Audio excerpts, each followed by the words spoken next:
Hallo meine Lieben, heute wollte ich mit meinem neuen Laser, dem S1 von Xtool, zwei andere Materialien ausprobieren. Einerseits wollte ich da eine Schieferplatte gravieren und das andere ist auch, dass ich Kork gravieren will. Mehr dazu seht ihr gleich nach dem Intro.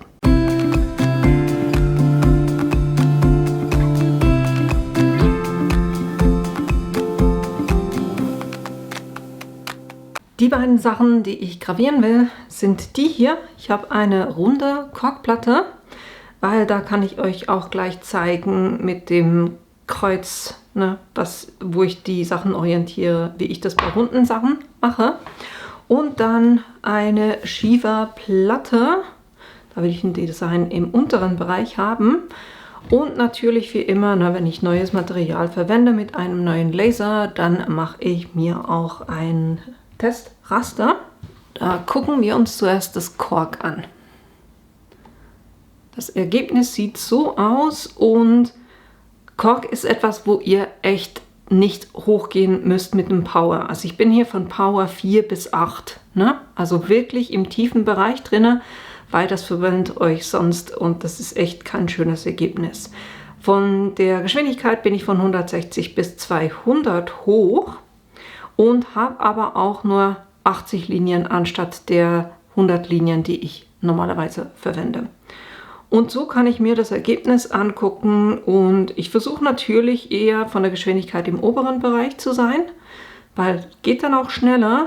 Trotzdem will ich ein sauberes Ergebnis, deshalb habe ich auch ein Herz gewählt, weil dann sehe ich einerseits bei der Einbuchtung oben, dass die noch schön zu erkennen ist und die Spitze unten und auch die Rundung. Von dem her finde ich die Herzform eigentlich super, um das hier zu testen. Und ich hätte gesagt, ich gehe hier mit Speed 190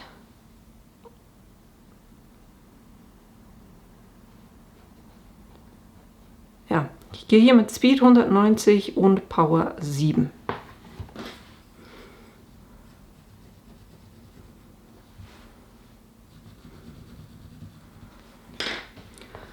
Ich denke, da wird das Ergebnis wunderbar werden. Das ist das, was ich mit dem Kork machen werde. Und beim Schiefer sieht es so aus. Und das ist jetzt nicht direkt aus dem Laser raus, sondern ich habe das einmal abgewaschen mit einem nassen Lappen, dann trocknen lassen, damit man das sieht, ohne dass der Staub noch drauf ist. Und ich weiß nicht, ob ihr es erkennt. Immer ein bisschen schwierig, dass es die Kamera einfangen kann. Aber ich habe hier die erste Linie, ist eher so ein bisschen gräulich. Und dann wird es relativ schnell mal weiß. Das heißt, ich kann hier durchaus im tieferen Bereich bleiben.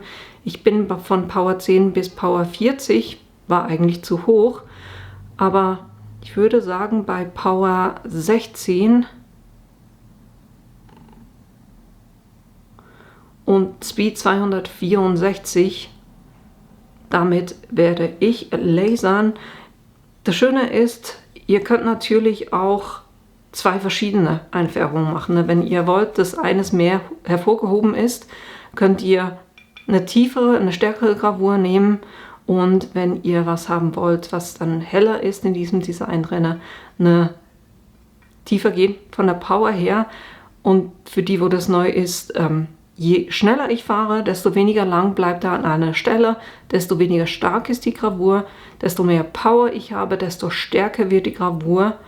Und wenn ich eben wie hier die Linienanzahl hoch oder runter schraube, das heißt, wenn ich hochschraube, bleibt er auch länger, also er macht mehr Linien pro Sekunde, dadurch wird das Ergebnis auch intensiver.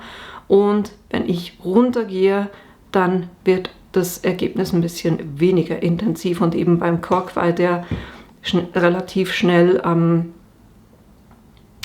kommt wieder der Schweizer. Für Schmölzeler würde ich sagen, wenn das so ein bisschen anbrennt oder das Kork die Gefahr hat, dass das ein bisschen anbrennt, gehe ich da eher mit weniger Linien. Hier 80. Und ihr seht es vielleicht auch von der Beschriftung her. Ich zeige euch nachher gleich nochmal, wie ich so ein Raster anlege. aber die Linien schreibe ich nur dann auf, wenn ich von meiner Norm, was 100 Linien pro Sekunde sind, abweiche. Dann schreibe ich das hier oben hin. Dasselbe bei den Durchgängen. Wenn ich 2 Durchgänge mache, würde ich das hinschreiben. Normal für mich ist, dass ich 100 Linien mit einem Durchgang mache und dann erwähne ich das hier oben nicht. Na? Das dazu.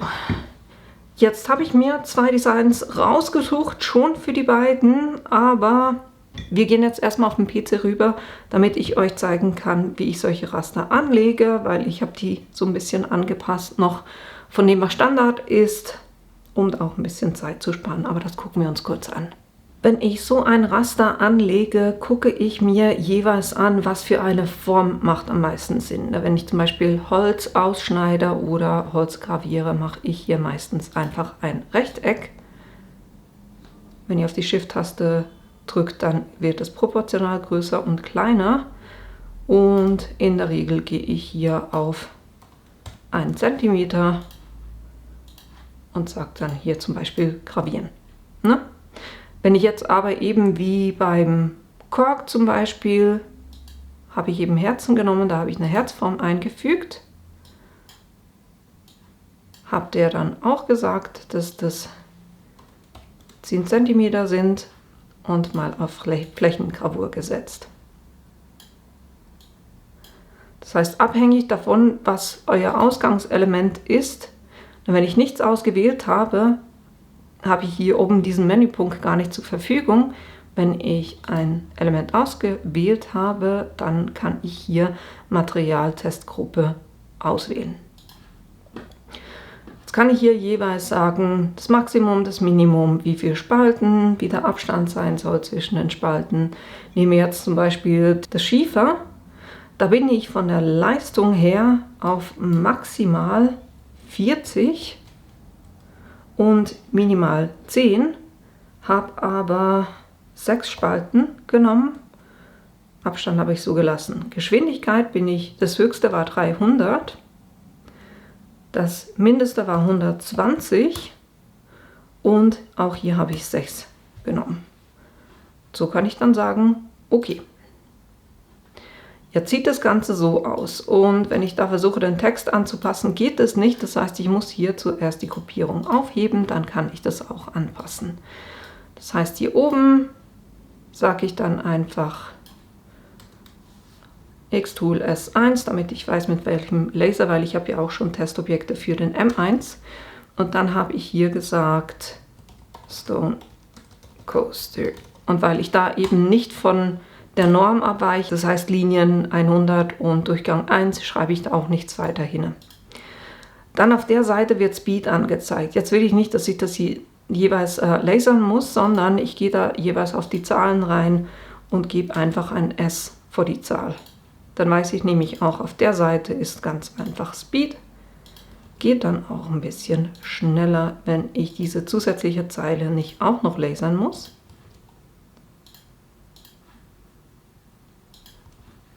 Das war das. Dann kann ich das löschen.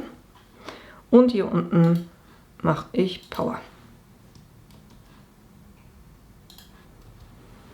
Und dann können wir auch das hier löschen. Und dann markiere ich hier einfach alles. Also ich habe jetzt das markiert, dann halte ich die Shift-Taste und markiere hier die Sachen noch. Die Herzen nicht, sondern nur das, was drumherum ist. Und nehme mal eine Einstellung, wo ich denke, das funktioniert eigentlich gut. Jetzt habe ich es noch falsch gemacht. Ich will nicht Linie, sondern Fläche. Machen wir es kurz nochmal. 16 habe ich hier gesagt und dann 120. Ein Durchgang 100 Linien pro Sekunde. Das ist das ringsherum. Und dadurch, dass ich den Raster definiert habe, na, ihr seht hier 300, Power 40, Geschwindigkeit 300. Durch dieses Testraster wurden die Zahlen hier quasi schon verteilt. Und dann kann ich das Ganze wieder gruppieren. So einfach könnt ihr das Testraster anpassen. Das habe ich, wie gesagt, schon gemacht. Da habt ihr auch die Ergebnisse gesehen. Und deshalb gehen wir jetzt eigentlich auch schon auf die Designs rüber. Ich habe einerseits Für das Schiefer habe ich dieses Hungry und das fand ich eigentlich cool für auf dieses Schieferbrett. Das machen wir auch als erstes. Ich habe mir einfach angeguckt, beim Schiefer haben wir ja immer so Bruchkanten und ich habe einfach geguckt, wo hören die auf und habe das abgemessen. Das sind 19 mal 19. Ich nehme jetzt das hier kurz raus, damit es uns nicht irritiert. Das ist auf Ignorieren. Und das hier setze ich auf Ausgabe. Das hier auf Ignorieren. Und bei der Ausgabe muss ich das jetzt noch anpassen, nämlich Flächenkarbur haben wir. Und dann hatte ich gesagt, ich nehme Power 16. Und dann eine Geschwindigkeit von 264. Durchgang 1, Linien 100 bleibt bestehen. Weil so kann ich jetzt hingehen und natürlich das Material in den Laser reinlegen, den Abstand messen lassen und dann das Brettchen reinmachen und das Ganze hier dann auch ausrichten. Das seht ihr jetzt gleich. Wir machen zuerst mal dieses erste und ich komme dann zurück für das zweite. Das heißt, ich lege hier erstmal das Material in die Mitte. Die Magnete brauche ich definitiv nicht, weil die Schieferplatte schon ein schönes Eigengewicht hat. Das brauche ich nicht zusätzlich zu beschweren. Dann gucke ich einfach, dass ich das schön parallel zum Abschluss meines Gitters habe. Mache den Laserkopf hier schön in die Mitte und messe kurz den Abstand.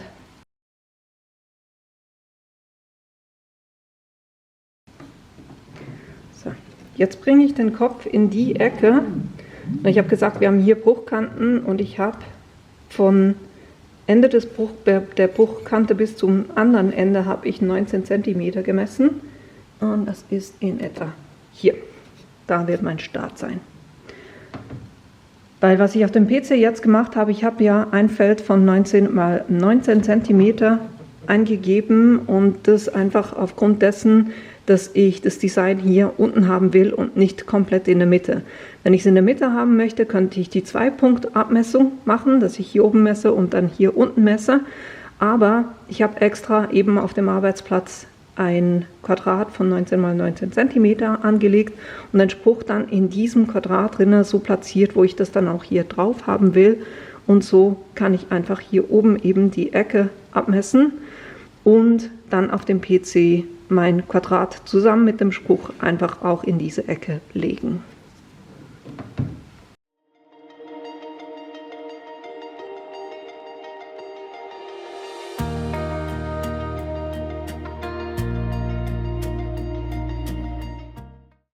Ich habe jetzt trotzdem noch kurz einen Rahmenabfahren gemacht, damit ich sicher bin, dass es wirklich auch Platz hat, weil ich habe nur eins von diesen Brettchen, das sollte dann schon auch funktionieren. Und ihr habt gesehen, er bleibt eben im unteren Bereich, genau da, wo ich mein Design habe, weil das Viereck auf dem Arbeitsplatz habe ich auf Ignorieren gesetzt und die Schrift habe ich auf Ausgabe gesetzt. Und so kann ich jetzt eigentlich mit dem Lasern auch schon starten.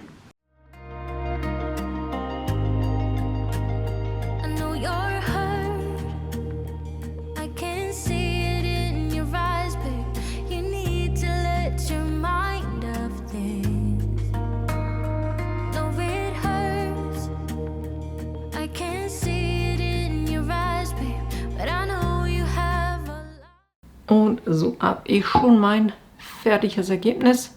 Hat circa 30 Minuten gedauert.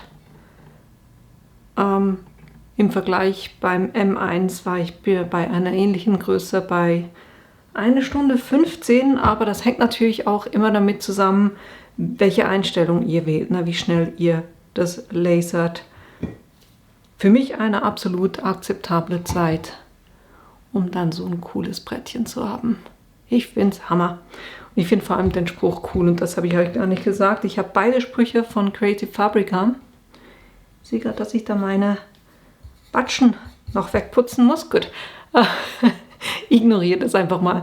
Aber der Spruch, den finde ich super, weil das Hungry A state of anger caused by lack of food. Und die jetzt denken, das ist ein Schreibfehler, von wegen, dass da ein A anstatt ein U ist. Nein, das ist genauso gedacht, weil es eine Kombi ist zwischen hungry und angry.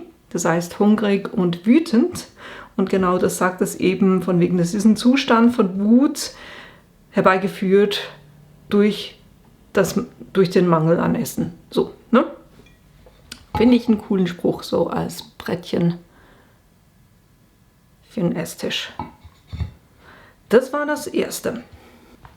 Jetzt beim zweiten werde ich eben die Einstellungen nehmen, 190 vom Speed und Power 7. Und da habe ich ein Design, was jetzt nicht, also ich muss ja mit diesem Fadenkreuz die obere Ecke markieren. Das funktioniert bei viereckigen Sachen oder eckigen Sachen. Bei Runden wird es ein bisschen schwierig und deshalb habe ich mir einfach kurz angeguckt, wie groß ist mein Design.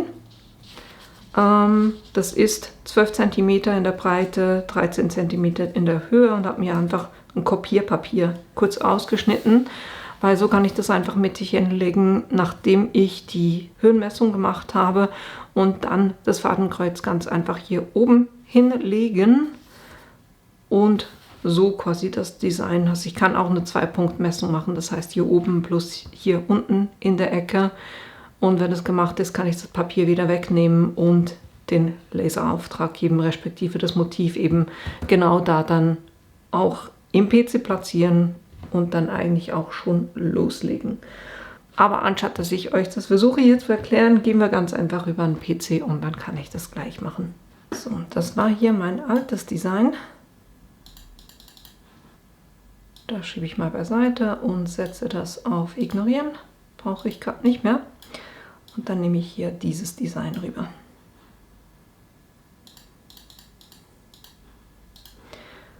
Was ich als erstes gemacht habe, ist hier einen Kreis eingefügt und dann einfach das Motiv im Kreis drinne mittig platziert und geguckt, dass es natürlich von der Größe her passt. Und dann habe ich mir das angeguckt, wenn ich die Mitte angucke, der T geht hier drüber hinaus.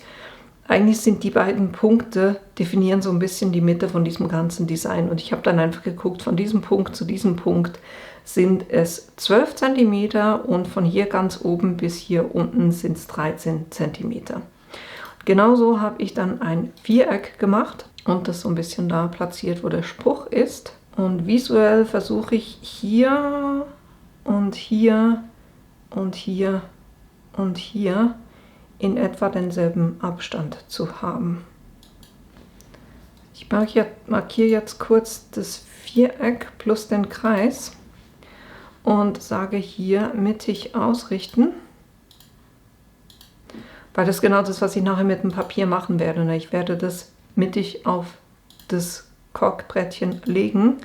Jetzt verschiebe ich den Spruch auch so ein bisschen runter, damit der auf diese Linien passt. Dann kann ich nämlich gucken, ob mir das vom Design her immer noch gefällt. Das heißt, ich gucke mir jetzt den Kreis an plus dieses Design. Irgendwie habe ich das Gefühl, visuell gesehen ist das zu tief unten. Das heißt, ich weiß, mein Blatt muss ich dann hier oben näher an die Kanten bringen als hier unten, damit ich das schön platzieren kann. Jetzt habe ich natürlich den Kreis plus das Viereck, das muss auf Ignorieren stehen. Und der Spruch selber muss auf Ausgabe sein. Und da hatten wir gesagt, ich nehme eine Power von 7, Speed 190, ein Durchgang und die Linien hatten wir auf 80 gesetzt. So soll das sein. Jetzt kann ich auch wieder zuerst das Kork in den Laser legen, dann Abstand messen. Dann lege ich eben das Papier drauf und um den Laserkopf auszurichten. Jo, und dann können wir anfangen mit Lasern. So, die Höhe habe ich schon gemessen und ich habe auf dem PC auch gesagt, ich will diese 2-Punkt-Messung haben. Dafür lege ich jetzt eben das Papier. Oben hatten wir gesagt, ein bisschen näher an die Kante und ein bisschen weiter davon weg. Aber natürlich schön mittig. Nach meinem Augenmaß sollte das hier mittig sein.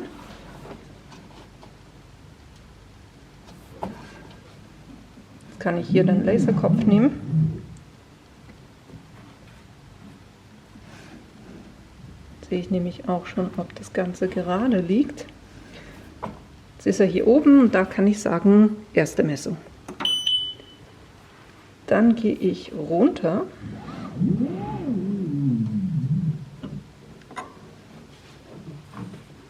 Quasi auf den zweiten Punkt runter. Und da sage ich, das ist mein zweiter Punkt. Und natürlich nehme ich jetzt das Blatt weg. Respektive, ich kann das noch kurz lassen, weil ich will das Kork ein bisschen befestigen, sicherheitshalber. Und mit dem Blatt sehe ich jetzt auch gleich, wo ich nachher lasern werde und wo nicht. So, das sollte eigentlich reichen und das Papier jetzt eben wegnehmen natürlich, ne?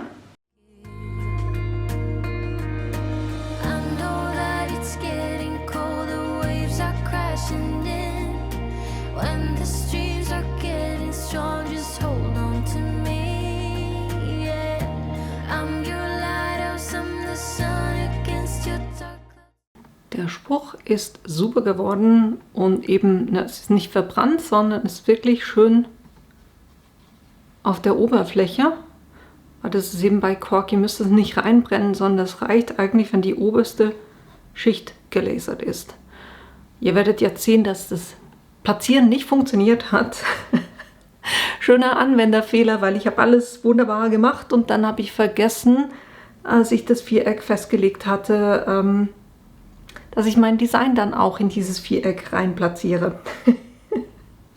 Naja, ist schon spät abends, es sei mir vergeben. Das heißt, ich behalte das für mich, weil der Spruch passt eh am besten zu mir und ich denke, ihr werdet es anhand der Sprüche, die ich jeweils anwende, auch ein bisschen gemerkt haben, dass Kochen nicht so ganz zu meinen Leidenschaften gehört und Fähigkeiten.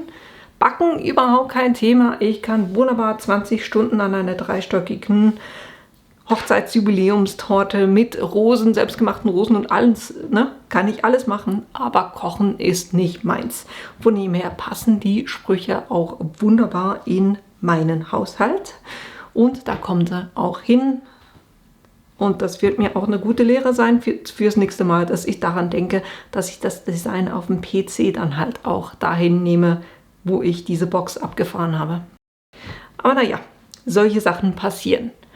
Aber ich hoffe, das hat euch so ein bisschen geholfen, damit ihr wisst, wie ihr am besten eben Schiefer graviert und wie das mit dem Kork auch am besten funktioniert. Und ihr müsst es natürlich mit eurem eigenen Laser ausprobieren, diese Testraster machen, weil jeder Laser ist auch ein bisschen anders. Jedes Material ist auch ein bisschen anders. Also müsst ihr das für euch testen mit den Materialien, die ihr anwendet.